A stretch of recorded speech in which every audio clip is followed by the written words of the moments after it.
right. So, well, during the Battle of Kamdesh, QRF element was choppered into OP Fritchie. Among them was a JTAC, which we have here with us today, Staff Sergeant Adam Burns. Welcome to Midnight Chow. Thanks for having me. Happy to be here. What got you in the Air Force, and what was your early career like? Well, I always wanted to be in the Air Force. My dad was a pilot, and ever since I was a kid, that's all I wanted to do. What did your dad fly? So he was a KC-135 pilot, so a tanker, and then he was also a T-37 instructor pilot. So it's like the first real jet-powered aircraft that they use to train pilots in their pipeline. So, yeah. So I mean, really, like that's what I wanted to do. I knew I wanted to be. I really like the entire time I wanted to be a pilot. Just it did not work out that way. You have to have a college degree to do that. Right. And I tried the college thing, and it didn't work out for me. I was too, I don't know, I fucked off a lot is really what it boils down to. You know, it wasn't my thing, and just didn't work out. So I ended up just dropping out of college and was screwing around, and really my girlfriend at the time got pregnant. And that was when I realized, like, man, I need to get my shit together and kind of figure out my way ahead. And so, you know, it was one of those, what better time than now? Let's go ahead and join the Air Force. What was your MOS? So the MOS at the time was 1 Charlie 4 X1. That has since changed to 1 Zulu 3. So there's been a little bit of a shift. But the job is relatively the same. There've been some changes though since then. And, but that was that. What does that job do? So we're command and control specialists. We integrate with the Army, and we provide close air support. So if guys are in contact on the battlefield and they need air support, then preferentially we are out there on the mission as well, so that we can coordinate the aircraft, deconflict any assets, any people on the ground, so that we can drop bombs or get some sort of effects on the enemy. So what was basic training like for you? All basic was pretty simple. Some yelling and screaming and stuff. But nothing too crazy, it is the Air Force. So, right. So, what was your first deployment like? Boring, slow. Where'd you go? And for us, the job is different now, but back then we deployed as a 2-man team. So basically you had your ROMAD, which initially stood for radio operator, maintainer, and driver. And then you had your JTAC, which is the dude that actually calls in the airstrikes. So usually your ROMAD's the guy that is getting your equipment together. He's basically your radio bitch. Yeah, you can't yeah, really. And he may be responsible for other things that don't necessarily need a JTAC. Basic surface-to-surface fires, any CCA stuff, rotary wing stuff. You don't actually have to have a JTAC. So that may be something that he's like, hey, go ahead and take care of this while I do stuff with fixed wing. So surface fires, is that missiles, or are you talking about like mortars and mortars, artillery? Yeah. So essentially we had the same job in different branches, because I was a FO, so you got the FO and the RTO. Yeah. And there's a little crossover between the two. Yeah. So basically, as a ROMAD, you could double. If for some reason there wasn't a Fox out there, then the dude had the capability to call in a fire mission. So it just allowed us that extra capability. Shit went really bad. So. Where did you deploy first? So first deployment was to Kirkuk in 2005. Was a 9-month rotation. Did a little time at battalion, at brigade, at division. Moved around a bit. Really slow. Really, I think the only thing of any danger to me, other than, just going out and being on some slow missions. I had a IED det on my Humvee, like right on my door, but it was poorly set up and it blew the charge apart instead of actually detonating the full charge. So it just kind of took a chunk out of the Humvee, and I was lucky, real lucky on that one. So, and what year was that? That was back in 2005. Okay. So what was next? What was next for you after that?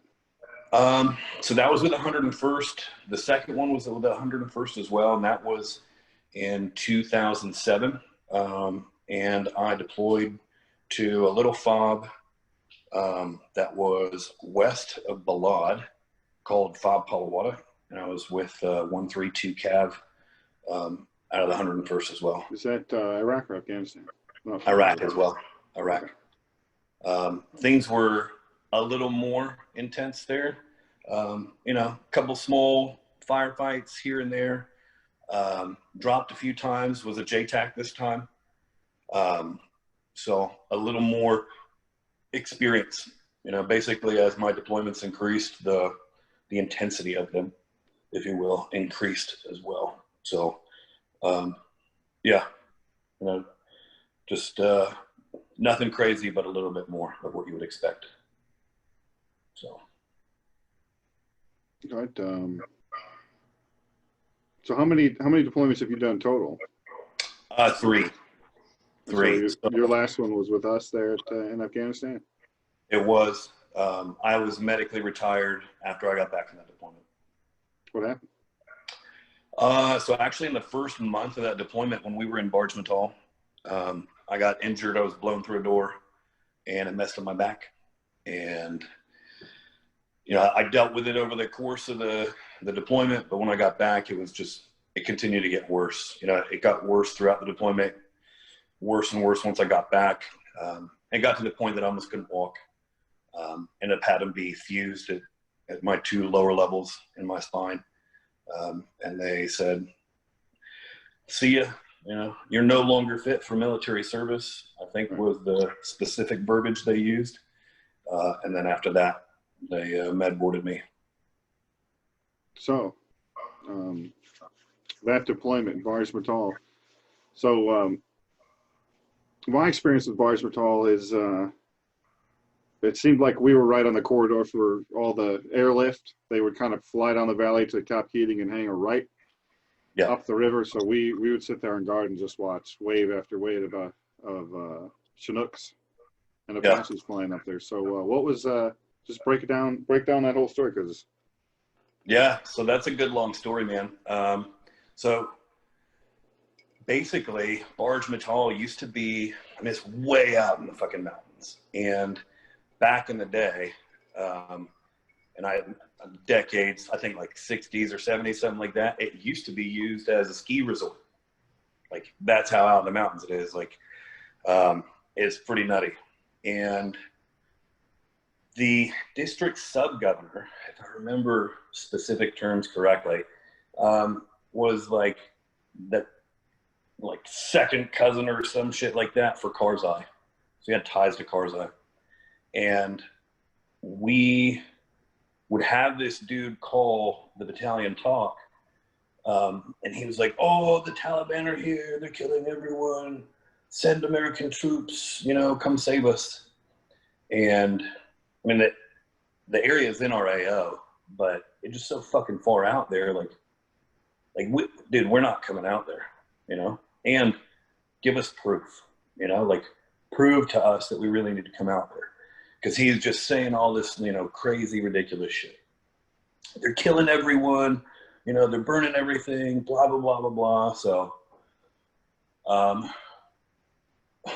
we're getting this pressure, hey, you guys need to support him. We'll put a Predator up over the village just to watch, to see, what is going on. what are we walking into? And while we had one up, dude calls again, oh, you know, they're killing everything, you know, they're burning buildings, and we're literally watching on the feed. Nothing. Absolutely fucking nothing. Like, there's some dude just walking down the road, there ain't shit going on.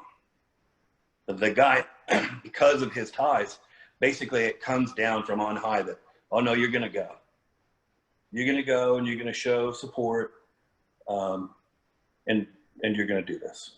So we end up planning this, what was initially supposed to be a 96-hour op. We're gonna fly out there. We brought in some guys from 132 Infantry from Drum, from the AO to the south of us, so that we could have the manning to really like push in heavily the way that we wanted to. And we go in, I think we land at like 04, 0330, something like that. And I think they did like 3 turns of birds. And that they brought in, I think it was somewhere around a company, and they spread it out pretty good.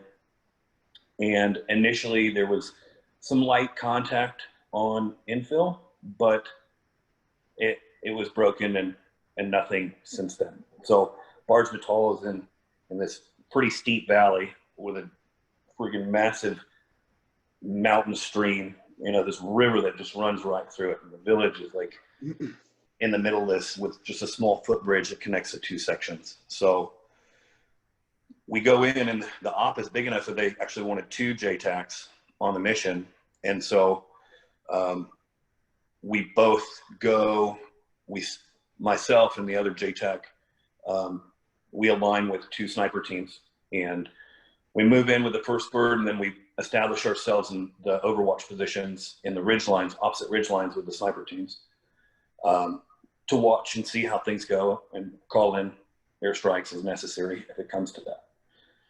We sat out there until like 2 or 3 in the afternoon, and not shit happened. Just sitting there waiting, and nothing happened. So they're like, hey, you know, collapse back in. Dudes are kind of walking around, smoking and joking, and there ain't shit going on. And myself and the other JTAC were over in what initially is like the company CP, and we're just kind of sitting around bullshitting. And they'd actually flown in I think it was a CNN reporter for this mission with us. Was it Nick Patton Walsh? No, it was a chick. Oh, I don't remember her name. But they flew her in with us, and we're kind of sitting around, and she starts complaining about how this is boring, something needs to happen, and you know, all this other shit. And like, everybody's just like, who the fuck is this? Like, so, and I don't remember who it was, but somebody squared her away real quick, and they're like, do you have any idea what the fuck you're talking about? Like, you're asking for people to die, you know? Like, maybe just fucking sit back, relax, and enjoy the fact that there ain't shit happening.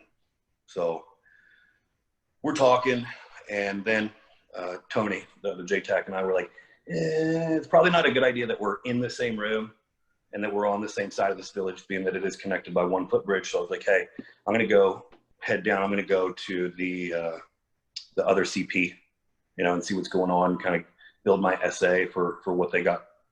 And so I head over there, and we're talking, and rumor starts to spread that, hey, you know, we may be out of here tomorrow.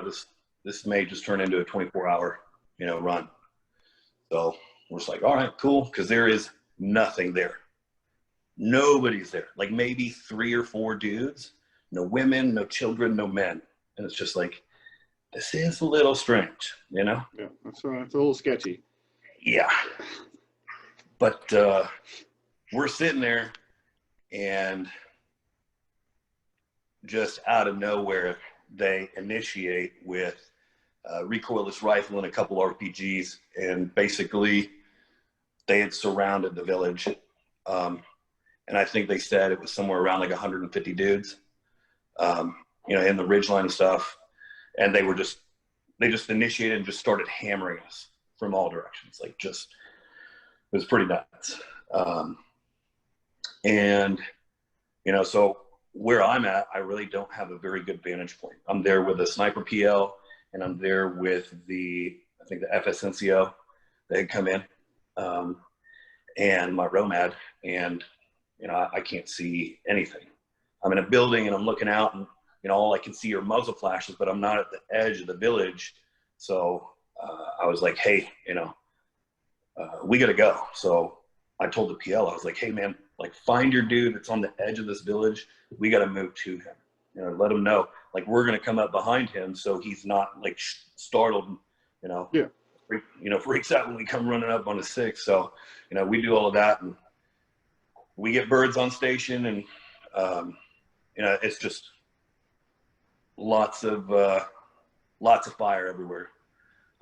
We ended up, you know, running down through the village, tried to find a couple of vantage points prior to, kicked in a couple of doors, but, you know, places were like, just, it was like loaded with shit. It was weird.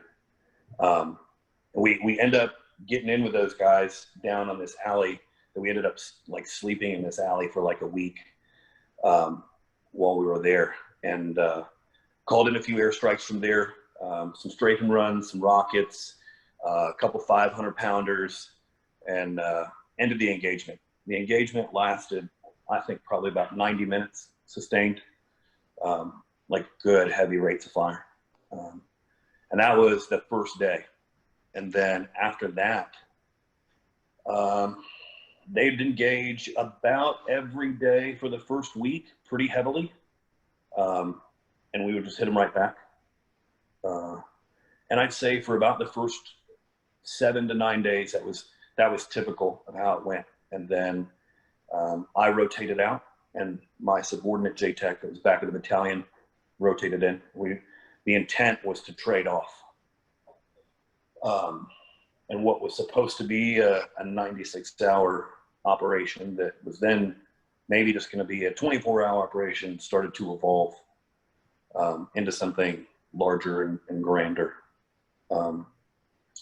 So really from there, you know, my subordinate JTAC, he was there for a couple of weeks, came back, and the intent was for me to go back out, and we're just going to tag team back and forth. My leadership at the time had the idea that he would, instead of really like doing what I think would probably have been the smartest, most tactically sound way to approach this, kind of went the other direction. And instead of keeping the guys out there that had the continuity for the AO, the continuity with the leadership, you know, all those things that you want, decided, oh, well, we should bring in like other JTACs from areas that are slow so they can get a little time in combat. And just started kind of filtering dudes through my AO.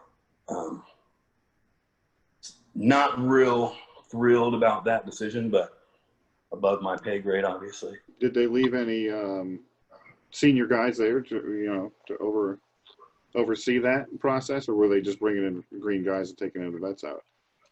So I mean, they weren't like green JTACs. They were just dudes that were from other AOs that maybe hadn't had the experience, and so you know, they're throwing them up there just to rotate guys through, instead of going with guys that they knew were effective and were capable of handling the job and working with the guys that they had a continuity with.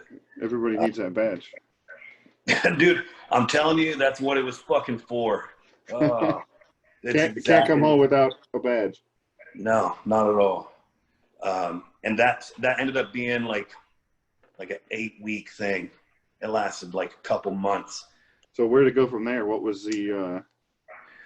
So really, the question is, how are we going to fucking maintain this? You know, we're pulling guys from other areas. There's really not a whole lot going on.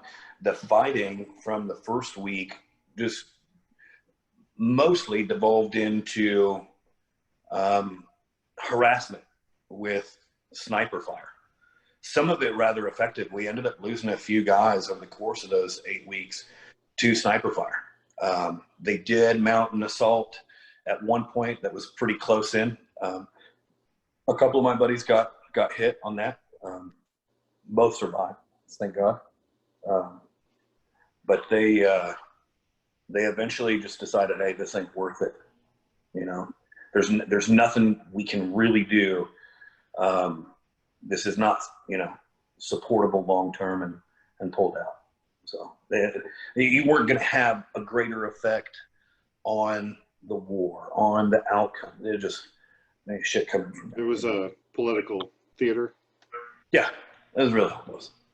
So we should have never gone up there in the first place. We knew from the beginning, you know, the dude was lying to us. They're just setting us up for a fucking trap. And they did. And then we just got hammered for it. So. Yeah, we only ever heard rumors of what was going on at Keating, but we're like, it doesn't really sound like a great idea. Yeah. Up north of where we were, I mean, I thought we were like on the edge of civilization. Oh. Yeah. Such as it is. Yep. So what was the expo like? So I wasn't there for that, you know. I don't know, you know, how that went. We hopped on a bird a little after a week, went back, and then another JTAC came out, and, you know, honestly, that was the last I experienced of it, other than helping send assets up there and watching my buddies, you know, rotate out to where I should have been. So you had at the squadron talk, you had eyes on from.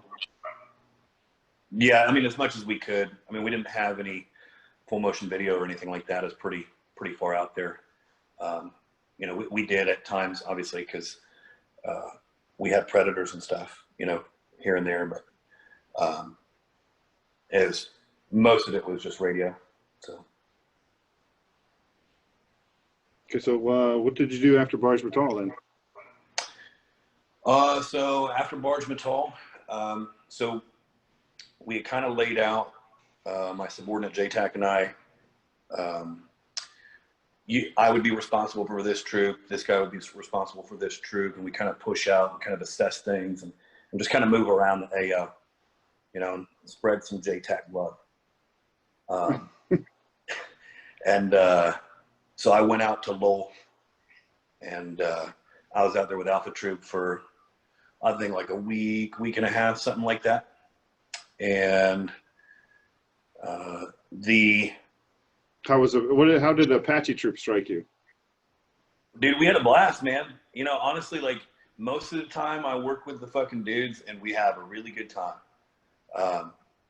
If there's ever been any kind of conflict, it's not the fucking Joes, it's the leadership. Yeah. You know, and not that that's a good thing. But I would say that, you know, if there's ever an issue, it's more like a sergeant major getting pissed about, hey, you know, why is the JTAC walking around here with that long fucking hair? Or why is the JTAC, you know, got his sleeves cuffed, or, you know, some stupid bullshit like that. You know, out doing the job, like, never had any. It's like we're in a war zone. Lighten up. Yeah. Yeah. Oh man. I could go off on a tangent with that, but our leadership at Keating went on a tangent one time where they were like enforcing like a boot blousing. Like if you went out to take a piss in the middle of the night, no, first sergeant would be patrolling around with his nods, making sure your chin strap was on and your boots was bloused. Oh man. Yeah, that's ridiculous. Yeah. I won't name any names, but at the end of that deployment, I had a dude approach me, and, you know, he was like, you know, I'm going to tell you, he's like, you've done a lot of great stuff for us over this deployment. Can't thank you enough. But if I see you walk around with your sleeves cuffed one more time, I'm going to call up to your leadership and I'm going to have you removed from my fob. And I was like, are you serious right now? Like, this is the direction you're going? I was like, you go ahead, man. Go ahead. That's fine. You know, it's the shit that people fucking focus on sometimes is absolutely insane. Absolutely insane.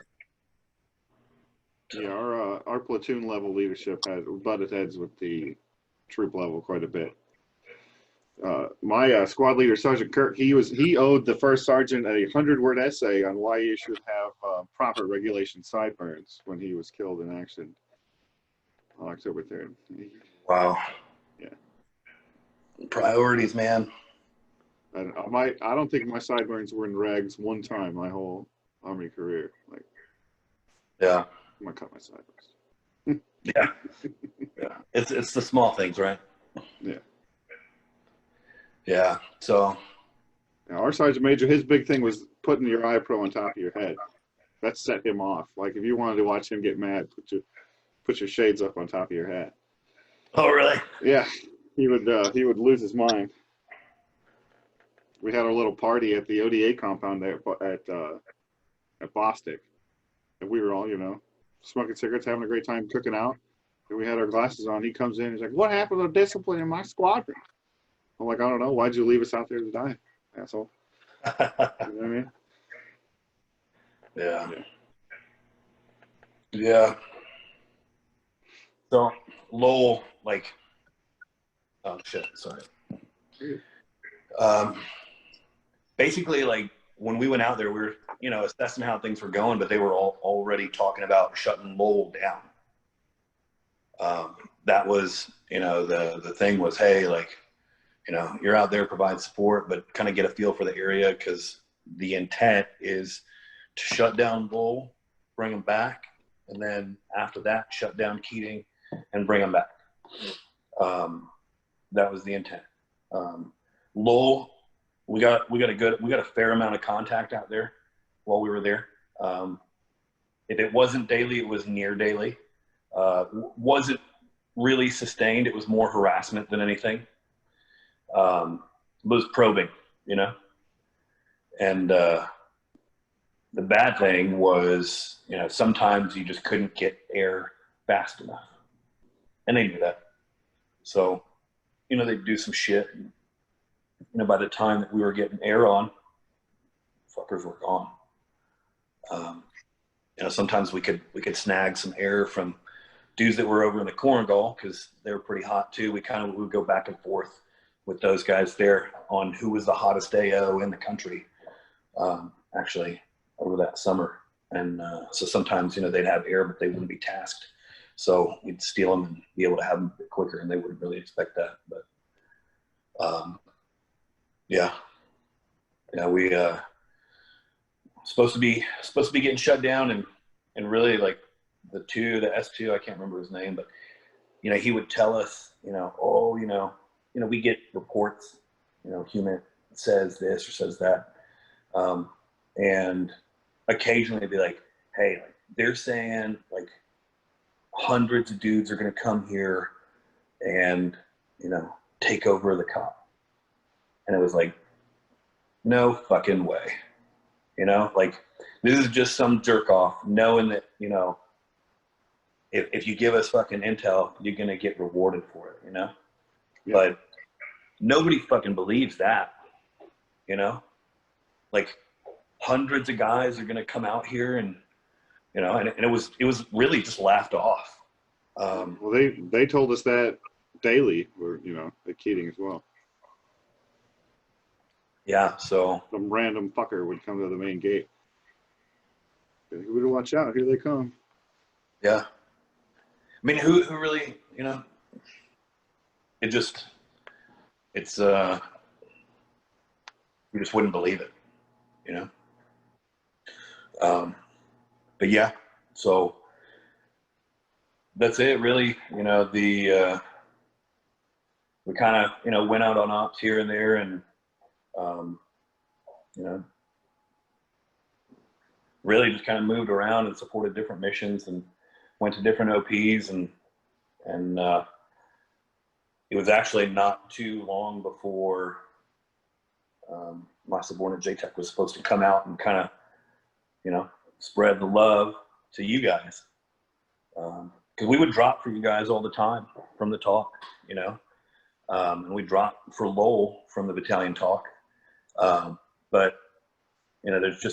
there's there's not as much, like for you guys, it just wasn't as much.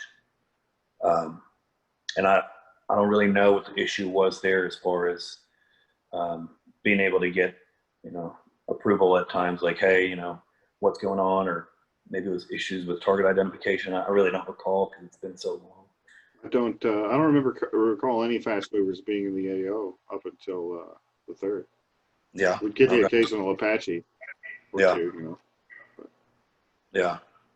But yeah, by the time we'd take contact, and by the time a fast mover could even get there, they'd be, you know, long gone. There was really no point in even, you know, trying to get the asset, I guess. Yeah, and that kind of played into where we were at. You know, we're just kind of stuck. You know, sometimes we just couldn't get the air that we needed as fast as we wanted. So October 3rd, where were you at when that all kicked off? So the way that day started for me, I was in bed, and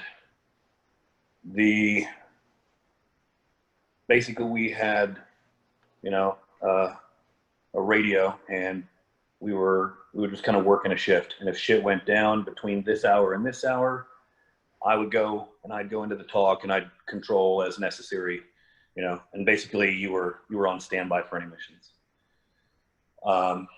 So the other JTAC, he was already in the talk, and shit started to pop off.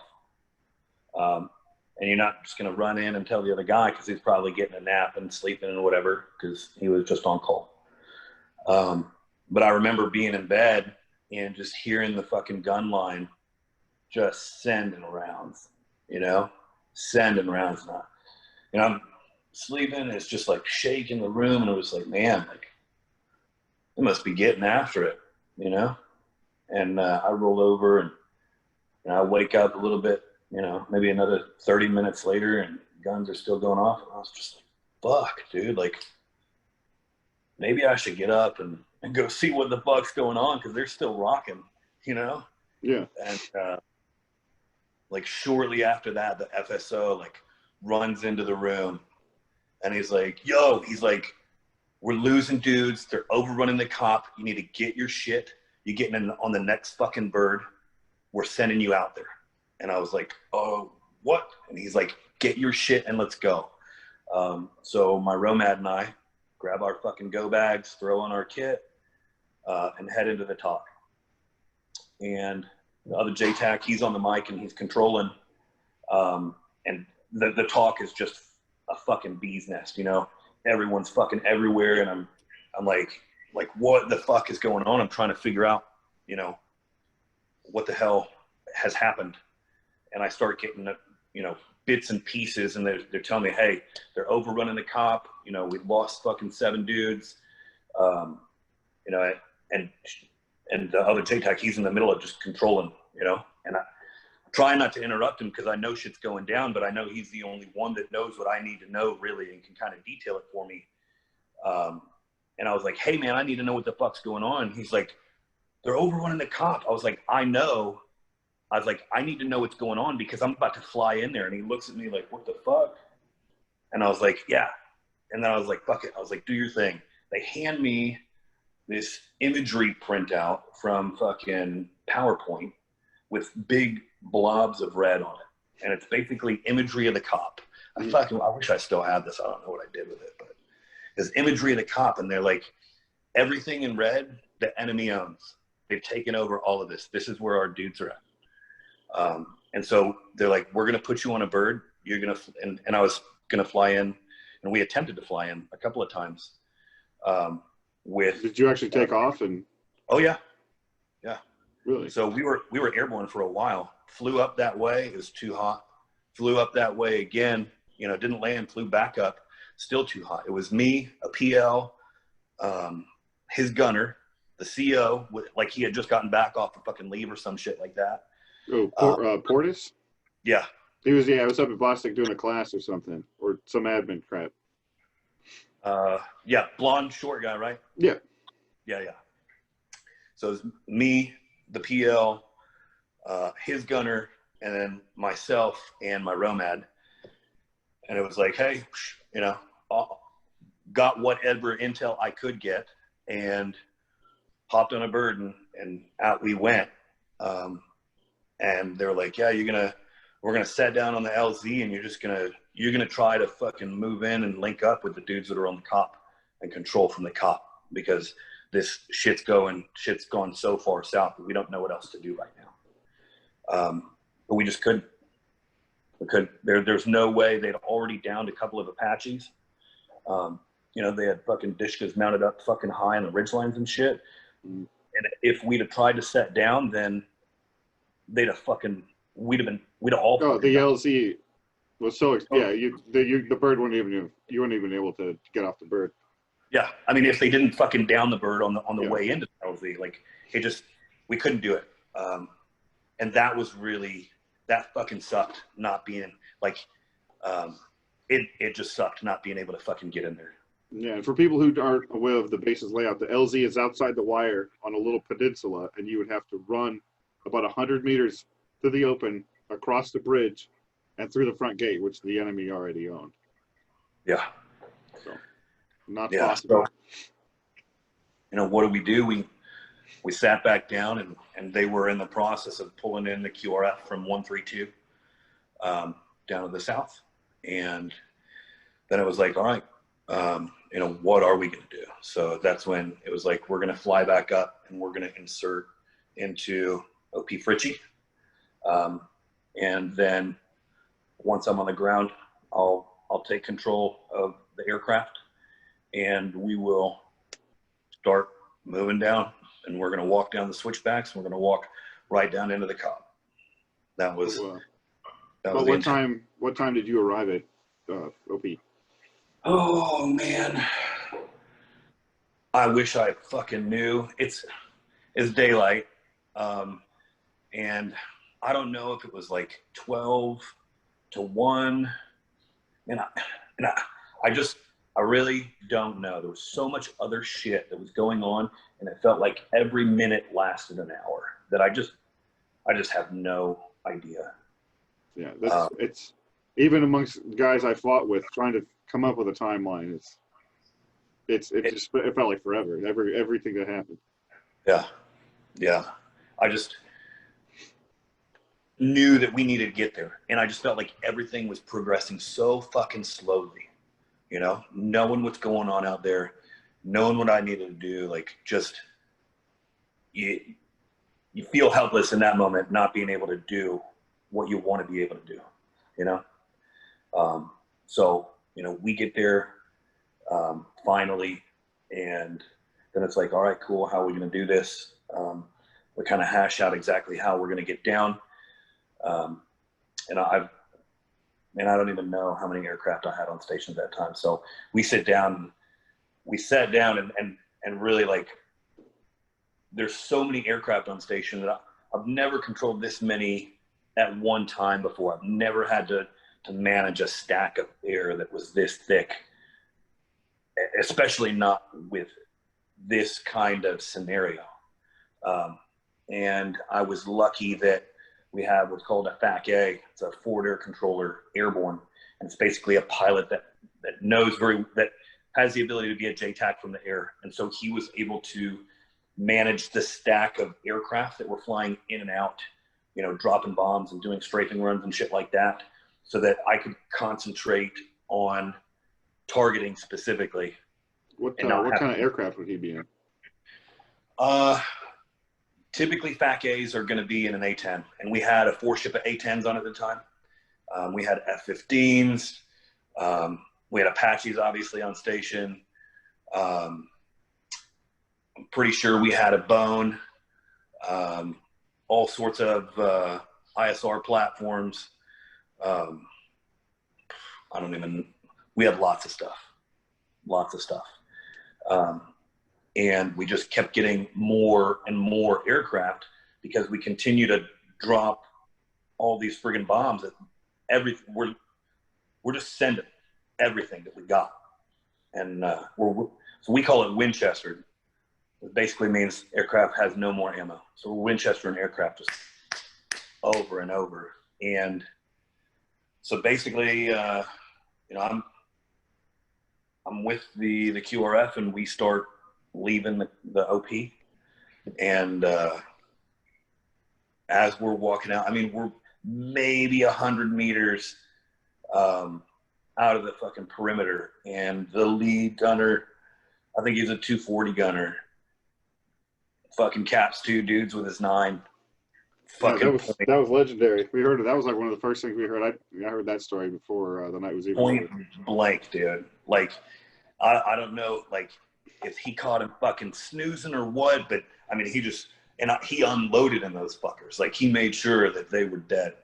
And we were just like, what the fuck, you know? And that's really like that, holy shit, this is setting the tone for this movement, you know?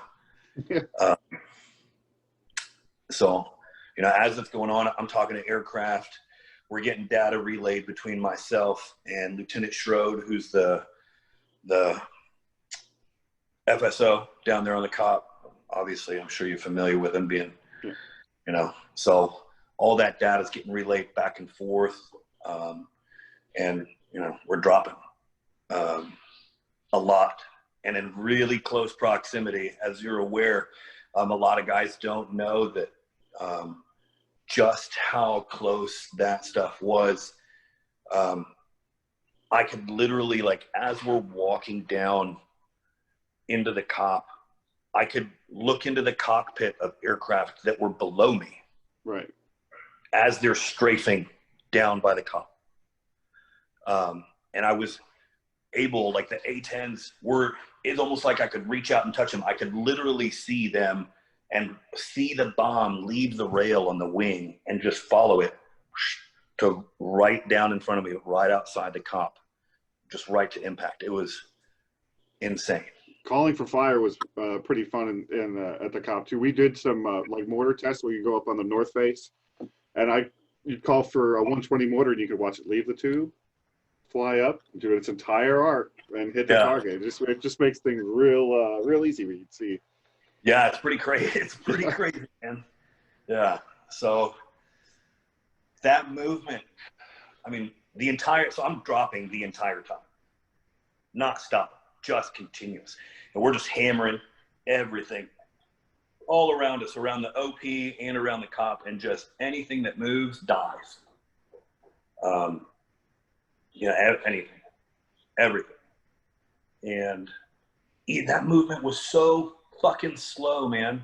Oh, I know. We kept being like, somebody would come by with a radio, like, where's QRF at? They're like, oh, they're still coming. I'm like, it's been like, you know, it felt like hours. It was like, what, a 3-4 hour movement? Yeah, it felt like it was longer than that. I mean, we would stop, you know, and I'm like, why are we just fucking chilling here? You know, like, why the fuck are we just hanging out here? Why are we not, like, getting our asses down there? There's no security where we're at now, you know, like, I had no idea, you know, but it's not my fucking job. Nobody's going to listen to the fucking JTAC, obviously.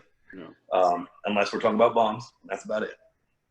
But it was, you know, it was the slowest movement ever. It was nightfall, as you know, before we fucking got there. And I'm still just hammering shit.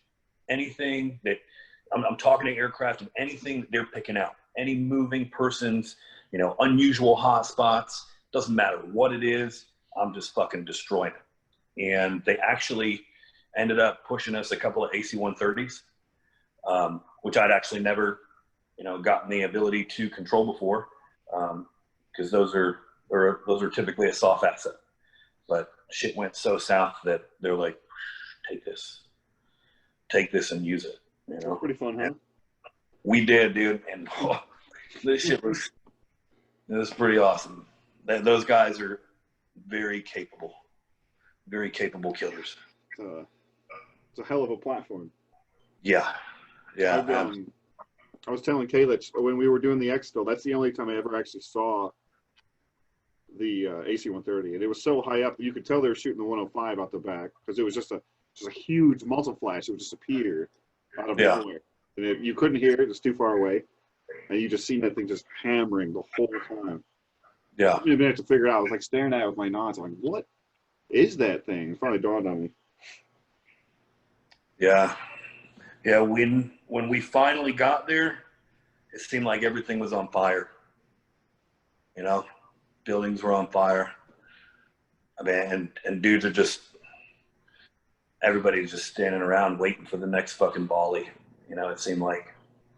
And, you know, I walk around, talk to the leadership, talk to a couple of dudes, and just kind of, you know, get a feel for the area, understand what's what, what's where, and still just, you know, hey, you know, what is it that you need from me? What can I do? You know, what are the areas that I need to be aware of? You know, where are we likely to be hit from again? You know, all that stuff, and just really prepare for round two if it came to that. And you just continue to really just anything that may be a threat, make sure that there was no way it could be a threat. And you guys kept dropping all night, didn't you? Oh, we dropped all the way through sunrise, dude. And it actually got to the point that my radio overheated completely, and I tried to pull the battery off, but it burned the fuck out of my hand. I couldn't, I just had to kind of remove it from my kit and toss it aside and go off my secondary until it cooled down, you know, enough to pull the battery off. I didn't, like everybody else, I'm sure, did not sleep at all. I was on the mic for over 30 hours before we actually took a break. I got a couple hours before they put me back on guard. They made us pull ECP guard. Like, we just had a company of infantry come in, and they can't pull guard. Right. You know what I mean? I'm working all day. Yeah. And it's a lot of stuff didn't make sense. But yeah. So, really from there, you know, as you know, it's just like, now it's just waiting. You know, the next few days, like, well, what the fuck are we going to do? And I remember when they brought in that speedball, I think, on like the third day and like refitted us with like cigarettes and dip and shit, you know? I was like, this is not a good sign. Because any other time I've been on an op and they give it, and they're sending you fucking tobacco, it means you're not coming home. You know? They were telling us they were planning on everybody packing up and everybody walking back up to the OP. Yeah, and my buddy Jones basically just broke his back because he got hit by an RPG and fell down a flight of stairs. The stairs hit him on the small of the back, and they're like, "Well, we got guys that are just not going to, you know." Yeah. Some guys are not going to be able to make that walk right now. But yeah, they were telling us like, you know, because I went on a freaking patrol the next day into Ermul. Like, we didn't stop the tempo at all. Yeah. Yeah, we, you know, had Aaron just kind of overwashed and just waited, you know, while we figured out what the fuck was gonna happen. And, you know, then as you know, then it was like, all right, we're going to go ahead and pull everybody out. So we walk around and use our GPS to grab grids for everything that we want to drop on. You know, all this stuff needs to be destroyed. So, you know, there's only so much that we can do with, you know, what we have. So, you know, do the spendex as much as possible. And then, you know, rig shit to blow and then drop on it after that. So we walked around, I think we got like 12 to 16 different DPIs, impact points. And, you know, built all the targeting off of that. So that way, after we rolled out, we could just send all that shit up and, you know, it was all ready to go, and we could just come through and level it. So, how much contact did you guys take on the walk down? Hardly any, really. Really hardly any at all. It was surprising. You know, I expected there to be more. Yeah, it was to be quieter than I expected. From my perspective, by the time the sun had gone down, we had pretty much broken the back of the main attack. Yeah. So, you know, I can remember clear as day, like as we're making that movement down there, I think we were maybe, I don't know, about halfway down, but we were well into that walk where it sounded like you guys made a massive push. Yeah. Like a massive push. Because we just, all of a sudden, it was just like, pop, pop, pop, pop, pop. Like everything just fucking opened up. And it was like, dude, what the fuck is going on? Like, why are we still here, you know? I just remember like hearing those massive volleys, just like all that concentrated fire. And obviously, you know, you guys must have been moving through and taking shit back. Romachet took a bunch of volunteers to retake the ECP, and like as soon as he pushed out, everybody it was in a defensive position was just, you know, unloading on whatever you could. Yeah. Just using volume of fire to cover them. Yeah, I remember hearing it. It was pretty intense. So, yeah, is, you know, sporadic and light on the way down. Is really, you know, for me, is really just controlling, like constantly, like bombs, and just kind Do of you have like a rough idea how much ordnance was dropped all told? Oh man, I wish I knew. I have no idea. I mean, it was just so many bombs fell. Like you got to the point where you just didn't even register that shit was blowing up.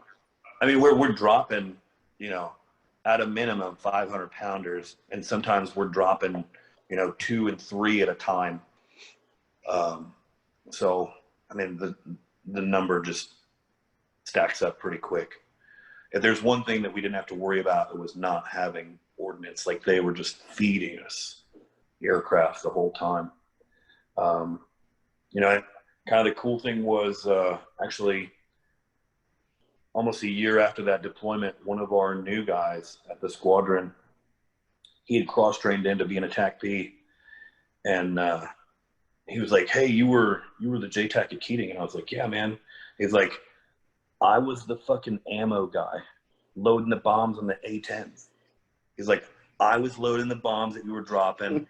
You were sending them back to us, and we were loading up more fucking bombs." He's like, I was on the other end of that. So busy day, that was pretty cool. Pretty crazy. Yeah. So they would he'd have been a JAF then. What's that? He'd have been a JAF then? Most of the birds coming in from so I think those guys were coming out of Bagram, Bath. So we didn't have any fixed wing aircraft at JBAD. So it's been so long. I think the only times I like C-130s and like Predators and those Skymasters. Okay, yeah. So those guys may have been there, but as far as like fighter aircraft, those guys were not. They were not there. So that may have changed now. You know, we still got guys in country and stuff. So, you know, who knows what we have where, but at the time, you know. But yeah, I remember, you know, just getting everything ready to roll, and then it was like, hey, you know, I'll be on the last bird out, because obviously there's that paranoia that they know we're leaving. So you came on that last bird with us? Yep. Interesting. Yep. How was that wait? Because the first few flights were pretty consistent, and then you're like, you got a nice 30, 40-minute wait for this next bird. Yeah, so, you know. There was like, what, 12, 13 of us on the LZ?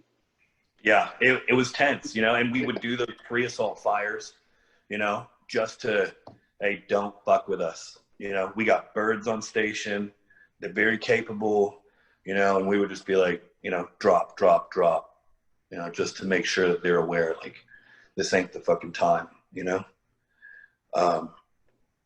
And it was tense because you know that you're in a position that is quite disadvantageous, you know, and you're just waiting, you know, you were there. Yeah. Well, I did that for 4 months. There, it's like, we're just waiting for something to fucking happen, you know? Yeah. After that, you know, we left, called in, had a B1 drop, basically all their ordnance in 2 passes to just, destroy what we could that was left of the cup. Didn't work very well. Did the best that we could with it, but a bunch of ammo and stuff like that, you're going to destroy some stuff, but you're just going to scatter other shit. Nothing. I heard a couple of the guys from the other platoon had their debit cards and credit cards stolen, and they were like running shit up in Pakistan, buying stuff on there. What? Yeah. No way. Yeah, because this could just be a rumor, but their barracks got burned, and a lot of their personal stuff just had to be abandoned in there. And I guess they found people's cards who were like doing credit card fraud. Wow, I had no idea. God knows what. Yeah. We know. $30. Oh, man. Yeah. So like 2 days after that, after we all got back, so we were, picking up chatter as to the shit that was going on, that they're out there gathering the shit that, hadn't been destroyed. And we put up a couple aircraft to start watching. And you see it, plain as day. And we're reading what they're saying. Oh, the Americans have left, blah, blah, blah. And, come help us collect this. And you can see them, they're picking up rounds and they're moving them and they're stacking them. And it's like, oh shit, here we go. Now we're going to shoot some fish in a barrel. So I called up and I was like, hey, this is what's going on. And they start pushing the assets. And looking back on it now, I feel like I could have coordinated the attack a little bit better, but I did the best I could at the time with what I knew.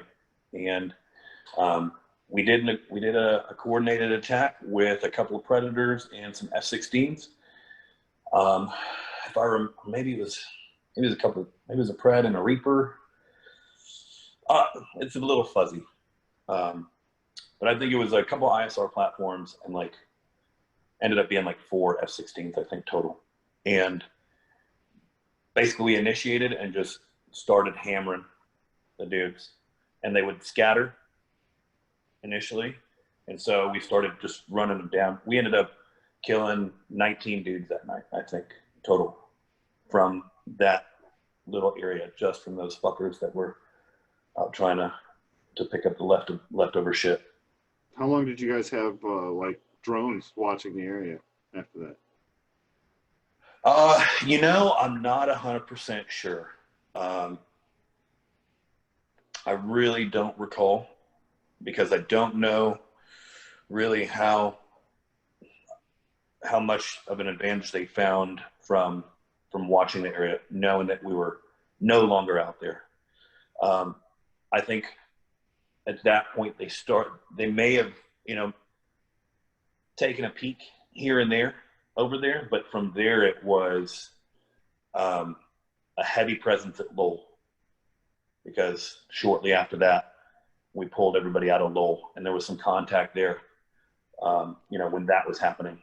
And they shot an RPG right into the belly of a Chinook, as it was either landing or taking off, and down that bird, there on the LZ. That was a very tense situation as well, because then it was like, we know that there's bodies out here. We know that they have dudes out here, and it's obvious what we're doing. Is this gonna happen again?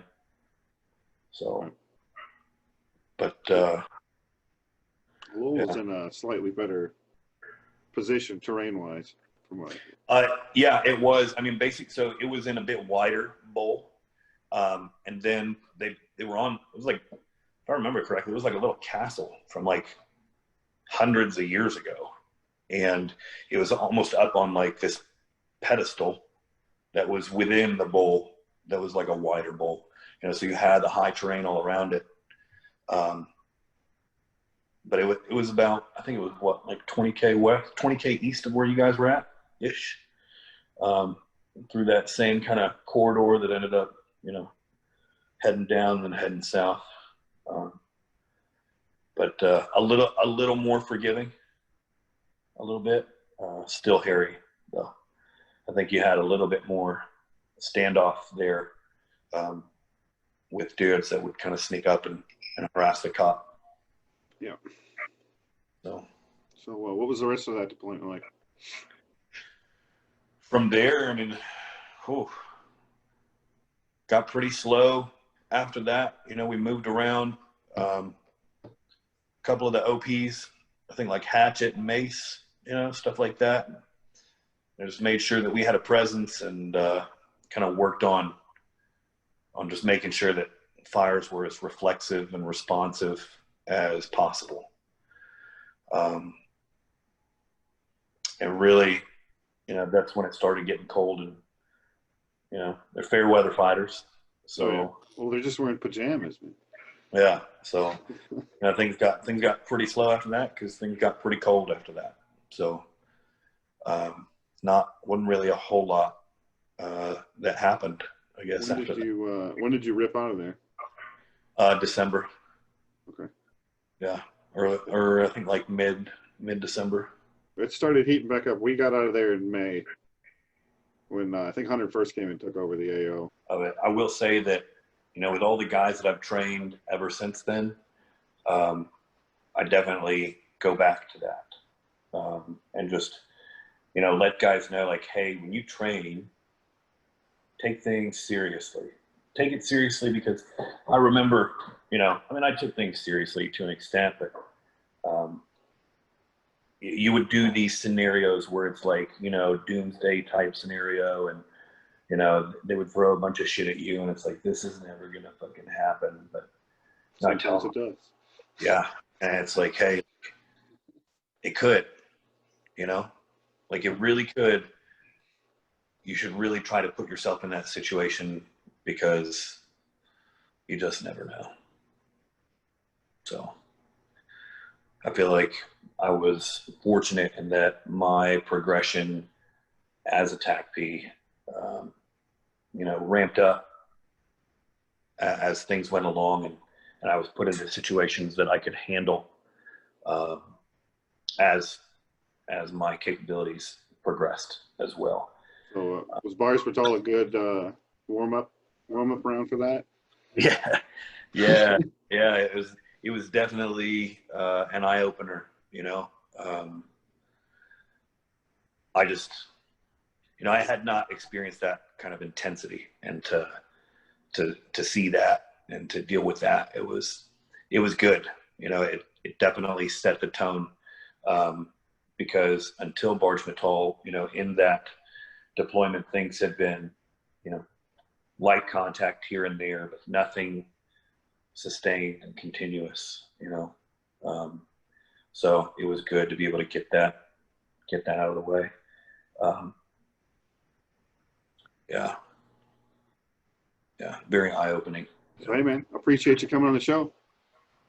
Yeah, of course. I mean, why not get on here and make sure everybody understands? You know, you guys need to have your story told for sure. Yeah, you too. And there's a lot of like with the book and the movie, a lot of stuff gets glossed over. A lot of people focus on the wrong stuff. You know, there's a lot went into it, and there's a lot of unsung people who save some lives out there. Yeah. Appreciate you coming on. Yeah, of course, man.